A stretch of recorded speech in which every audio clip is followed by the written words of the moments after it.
अगर तुम अपनी बात मनवाने के लिए आवाज ऊंची करने लगो तो एक बात समझ लेना, तुम जीत नहीं रहे, तुम हार की तैयारी कर रहे हो। क्योंकि दुनिया में राज आवाज करने वाले नहीं करते, राज सोच रखने वाले करते हैं। आज के समय में लड़ना सबसे आसान काम है, लेकिन बिना लड़े, बिना डराए, बिना अपमान किए अपनी बात मनवा लेना, यही असली कला है। और यही कला चाणक्य ने सिखाई थी। चाणक्य कहते थे, जो व्यक्ति अपनी जीभ पर नियंत्रण नहीं रख सकता वह किसी पर भी नियंत्रण नहीं रख सकता। लोग समझते हैं कि चालाकी मतलब झूठ बोलना, धोखा देना या सामने वाले को मूर्ख बनाना, लेकिन असली चतुराई झूठ में नहीं होती। असली चतुराई होती है सच को सही समय पर सही तरीके से कहना। क्योंकि अगर तुम हर सच सीधे मुंह पर बोल दो तो तुम ईमानदार हो सकते हो, लेकिन बुद्धिमान नहीं। और अगर तुम हर सच छुपा लो तो तुम सुरक्षित हो सकते हो, लेकिन स्थायी नहीं। चाणक्य की नीति इन दोनों के बीच का रास्ता सिखाती है। पहला नियम, बात कहने से पहले सामने वाले की स्थिति समझो। यह नियम सिर्फ बोलने की कला नहीं सिखाता, यह मनुष्य को मनुष्य पढ़ना सिखाता है। क्योंकि शब्द वही होते हैं, लेकिन वे किसके सामने कहे जा रहे हैं यही तय करता है कि वे मरहम बनेंगे या घाव। जो व्यक्ति यह समझे बिना बोलता है कि सामने वाला डर में है, घमंड में है या असुरक्षा में है, वह सही बात भी गलत बना देता है। कई बार सच गलत नहीं होता, गलत होता है उसे कहने का तरीका। कई बार संदेश सही होता है, लेकिन जिस मन में वह जाता है वह मन उसे सहने के लिए तैयार नहीं होता। चाणक्य जानते थे, हर व्यक्ति एक जैसी स्थिति में नहीं होता। कोई डर में जी रहा होता है, कोई अपने घमंड के खोल में बंद होता है और कोई अपनी ही कमजोरी से भाग रहा होता है। इसलिए वे कहते थे, डरे हुए व्यक्ति को सच मत दिखाओ, पहले उसे सुरक्षा दो। क्योंकि डर में बैठा हुआ मनुष्य सच नहीं देखता, वह केवल खतरा देखता है। अगर आप डरे हुए व्यक्ति के सामने सीधे सच रख देंगे तो वह उसे समाधान नहीं मानेगा, वह उसे आक्रमण मानेगा। डर से भरा हुआ मन पहले शांति चाहता है, फिर सच्चाई। जब तक उसके भीतर सुरक्षा का भाव नहीं आता, तब तक आपका सच उसे केवल और डरा देगा। इसी तरह घमंडी व्यक्ति को सीधे मत काटो, पहले उसके अहंकार को थोड़ा संतुष्ट करो। क्योंकि घमंड में डूबा हुआ मनुष्य सच नहीं सुनता, वह केवल अपनी श्रेष्ठता सुनना चाहता है। अगर आप उसके अहंकार पर सीधा वार कर देंगे तो वह आपकी बात नहीं सुनेगा, वह आपसे लड़ने लगेगा। लेकिन अगर आप पहले उसके घमंड को थोड़ा सा सम्मान दे दो तो उसका मन धीरे धीरे खुलने लगता है। तभी आपकी बात उसके भीतर प्रवेश कर पाती है। और आलसी व्यक्ति को आदेश मत दो, पहले उसे महत्वपूर्ण होने का एहसास दिलाओ। क्योंकि आलसी मनुष्य आदेश से नहीं, महत्व से चलता है। अगर आप उसे सीधे कह दोगे, यह करो, यह मत करो, तो वह और टाल देगा। लेकिन अगर आप उसे यह महसूस करा दो कि वह आवश्यक है, कि उसके बिना काम अधूरा है, तो उसके भीतर अपने आप चलने की इच्छा जागती है। इसलिए चाणक्य कहते थे, हर व्यक्ति के लिए एक ही तरीका नहीं होता। शब्द वही हो सकते हैं, लेकिन उन्हें कहने की दिशा बदलनी पड़ती है। किसी के लिए पहले सुरक्षा, किसी के लिए पहले सम्मान और किसी के लिए पहले महत्व। यही चालाकी है। क्योंकि जो व्यक्ति सिर्फ सच बोलता है वह कई बार लोगों को खो देता है, लेकिन जो व्यक्ति स्थिति समझकर बोलता है वह बिना तोड़े मनुष्य को जीत लेता है। और जो मनुष्य को जीत लेता है वही वास्तव में स्थिति को अपने पक्ष में कर लेता है। दूसरा नियम, अपनी बात कभी आदेश की तरह मत रखो। जो आदेश देता है वह विरोध पैदा करता है, जो सुझाव देता है वह सहयोग पाता है। अगर तुम कहो ऐसा ही होगा तो सामने वाला या तो झुकेगा या टकराएगा। लेकिन अगर तुम कहो अगर ऐसा करें तो शायद बेहतर हो, तो वही बात उसका अपना विचार बन जाती है। चाणक्य कहते थे, बुद्धिमान व्यक्ति अपनी बात दूसरे के मुंह से कहलवाता है। तीसरा नियम, हर बहस को अंतिम युद्ध मत बनाओ। यह वाक्य सिर्फ बहस की सलाह नहीं है, यह जीवन की सबसे व्यावहारिक नीति है। बहुत से लोग वाद विवाद हार जाते हैं और बहुत से लोग चुप रहकर स्थिति जीत लेते हैं। मनुष्य अक्सर यह मान लेता है, अगर उसने बहस जीत ली तो उसने परिस्थिति भी जीत ली। लेकिन चाणक्य जानते थे, हर जीती हुई बहस जीता हुआ जीवन नहीं होती। कई बार आप तर्क से जीत जाते हैं, लेकिन संबंध हार जाते हैं। कई बार आप सही साबित हो जाते हैं, लेकिन परिस्थिति आपके विरुद्ध हो जाती है। इसलिए चाणक्य कहते थे, हर बहस लड़ने योग्य नहीं होती। अगर सामने वाला भावनाओं में है तो उस समय तर्क देना मूर्खता है। क्योंकि भावनाओं में डूबा हुआ व्यक्ति तर्क नहीं सुनता, वह केवल अपने भीतर के तूफान को बाहर निकालना चाहता है। उस क्षण आपका हर तर्क उसे हमला लगता है, आपकी हर सही बात उसे अपमान लगती है और बहस समाधान की ओर नहीं, संघर्ष की ओर बढ़ जाती है। जब सामने वाला क्रोधित हो तो चाणक्य कहते थे, सबसे बड़ी चाल है मौन। मौन का अर्थ कायरता नहीं है, मौन का अर्थ है समय को अपने पक्ष में आने देना, क्योंकि क्रोध अपने आप थक जाता है। कोई भी मनुष्य हमेशा क्रोधित नहीं रह सकता। क्रोध आग की तरह होता है, अगर उसे ईंधन न मिले तो वह अपने आप बुझ जाता है। लेकिन अगर आप क्रोध के सामने तर्क रख देते हैं तो आप आग में घी डाल देते हैं। आपकी एक बात दूसरी बात को जन्म देती है, दूसरी बात तीसरी को, और बहस युद्ध बन जाती है। चाणक्य जानते थे, जो व्यक्ति क्रोधित मन से विवाद करता है वह सत्य के लिए नहीं, अपने अहंकार के लिए लड़ता है, और अहंकार की लड़ाई कभी किसी को विजेता नहीं बनाती। इसलिए कई बार सबसे बुद्धिमानी भरा निर्णय यह होता है, कुछ न कहना, चुप रह जाना, स्थिति को शांत होने देना। क्योंकि जब भावनाएं शांत होती हैं तभी तर्क सुने जाते हैं। जब क्रोध थमता है तभी समझ जागती है। बहुत से लोग बोलकर हार जाते हैं और बहुत से लोग मौन रहकर स्थिति जीत लेते हैं। इसलिए तीसरा नियम यही है, हर बहस को अंतिम युद्ध मत बनाओ, क्योंकि जो व्यक्ति हर बार लड़ता है वह थक जाता है, और जो व्यक्ति सही समय पर चुप रहना जानता है वह बिना लड़े सबसे बड़ी जीत हासिल कर लेता है।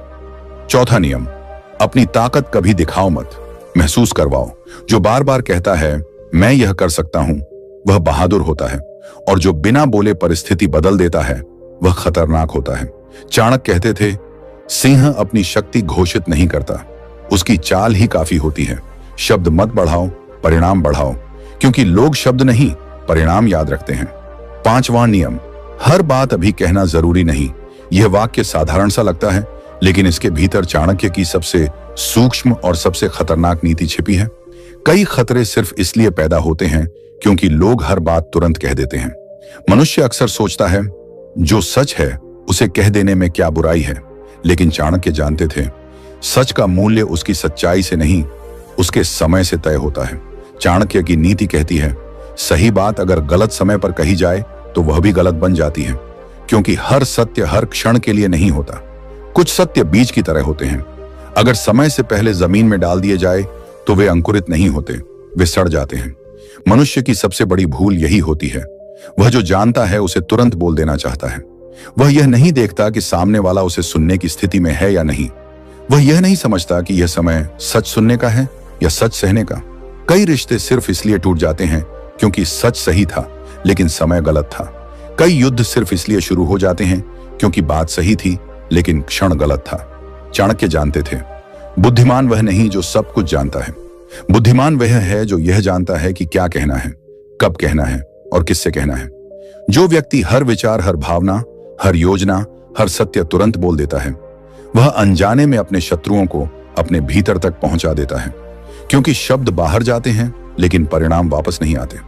कई बार एक जल्दबाजी में कही गई बात सालों की मेहनत एक क्षण में नष्ट कर देती है। एक वाक्य जो आज बोल दिया गया कल आपके ही विरुद्ध हथियार बन सकता है। इसलिए चाणक्य कहते थे, मौन भी एक नीति है।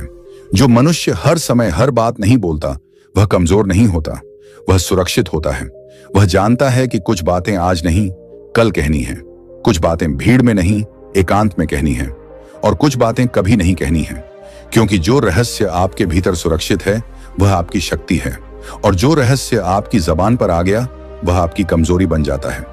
इसलिए पांचवां नियम यही है, हर बात अभी कहना जरूरी नहीं, क्योंकि जो व्यक्ति अपने शब्दों को रोक सकता है वह अपने भविष्य को भी नियंत्रित कर सकता है, और जो समय से पहले बोल देता है वह अक्सर समय से पहले पछताता है। छठा नियम, सामने वाले को हमेशा पीछे हटने का रास्ता दो। यह वाक्य सुनने में बहुत सरल लगता है, लेकिन इसके भीतर राजनीति, मनोविज्ञान और मानव स्वभाव की सबसे गहरी समझ छिपी हुई है। चाणक्य कहते थे, जिस मनुष्य के पास पीछे हटने का कोई रास्ता नहीं होता वह विवेक से नहीं डर से निर्णय करता है, और डर से लिया गया निर्णय कभी स्थायी नहीं होता। जब आप किसी व्यक्ति को चारों तरफ से घेर लेते हैं, तर्क से, शक्ति से, पद से या अपने अहंकार से, तो आप उसे सुधार नहीं रहे होते, आप उसे लड़ने के लिए मजबूर कर रहे होते हैं। जो किसी को कोने में धकेल देता है वह लड़ाई तय कर देता है, क्योंकि जब मनुष्य के सामने दो ही विकल्प बचते हैं, या तो झुकना या फिर टूट जाना, तो वह अक्सर तीसरा रास्ता चुनता है, लड़ाई।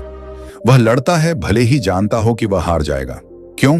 क्योंकि अपमान के साथ जीने से उसे सम्मान के साथ हारना ज्यादा अच्छा लगता है। चाणक्य जानते थे कि इंसान की सबसे बड़ी जरूरत रोटी नहीं, सोना नहीं, सत्ता नहीं, सम्मान है। इसलिए वे कहते थे, जो सम्मान के साथ पीछे हटने का विकल्प देता है वह बिना लड़े जीत जाता है। जब आप किसी को यह महसूस करा देते हैं कि वह हार नहीं रहा बल्कि समझदारी से पीछे हट रहा है, तो उसका अहंकार आपका शत्रु नहीं बनता। वह आपके विरुद्ध षड्यंत्र नहीं रचता, वह बदले की आग में नहीं जलता। वह मन ही मन कहता है, मुझे हराया नहीं गया, मुझे समझाया गया है। यही बिना युद्ध की जीत है। चाणक्य कहते थे, जिसे डराकर मनवाया जाए वह मौका मिलते ही बदल जाता है। डर से झुका हुआ व्यक्ति भीतर से आपका विरोधी ही रहता है। वह आज आपके सामने सिर झुकाता है, लेकिन कल आपकी पीठ पीछे आपके पतन की प्रार्थना करता है। डर से बनी वफादारी रेत पर बनी दीवार जैसी होती है, पहली ही लहर में ढह जाती है। लेकिन जिसे सम्मान देकर मनवाया जाए वह निष्ठावान बन जाता है। सम्मान से जीता गया व्यक्ति आपका सेवक नहीं, आपका साथी बनता है। वह आपके साथ डर से नहीं, आस्था से खड़ा होता है। वह इसलिए नहीं रुकता कि आप शक्तिशाली हैं, वह इसलिए रुकता है कि आपने उसे अपमानित नहीं किया। इसलिए चाणक्य की नीति में सबसे बड़ा शस्त्र तलवार नहीं, दंड नहीं, षड्यंत्र नहीं, बल्कि पीछे हटने का दिया गया सम्मानजनक रास्ता है। क्योंकि जिस युद्ध को आप सम्मान से टाल देते हैं वही सबसे बड़ी विजय होती है, और जिस व्यक्ति को आप बिना तोड़े जीत लेते हैं वही सबसे स्थायी सहयोगी बनता है। 7वां नियम, खुद को शांत रखना सबसे बड़ी चाल है। जो शांत रहता है वह साफ सोचता है, जो साफ सोचता है वह गलत शब्द नहीं चुनता, और जो गलत शब्द नहीं चुनता वह झगड़ा पैदा नहीं करता। चाणक्य की नीति में चालाकी का मतलब दूसरे को गिराना नहीं, खुद को ऊंचा रखना है। और अब सबसे गहरी बात, अगर तुम चाहते हो कि लोग तुम्हारी बात माने तो सबसे पहले अपनी उपस्थिति मजबूत करो। क्योंकि अंत में लोग यह नहीं मानते कि तुमने क्या कहा, लोग यह मानते हैं कि तुम कैसे मौजूद हो। जो हर बात पर प्रतिक्रिया नहीं देता, हर उकसावे पर नहीं कूदता, हर बहस में नहीं उतरता, लोग उसके बारे में सोचते हैं यह आदमी कुछ सोचकर ही चलता है, और यही सोच उसे खतरनाक बना देती है। चाणक्य कहते थे, जिसे अपनी कीमत पता होती है उसे अपनी बात चिल्लाकर कहने की जरूरत नहीं होती, क्योंकि शब्द नहीं, स्थिति बोलती है। और यही चाणक्य की असली चाल है। कम बोलो, धीरे चलो, लेकिन इतनी ठोस स्थिति बनाओ कि बिना झगड़े, बिना आवाज बढ़ाए लोग खुद तुम्हारी बात मान लें। यही चाणक्य की नीति है, शांत, गहरी और बेहद प्रभावशाली।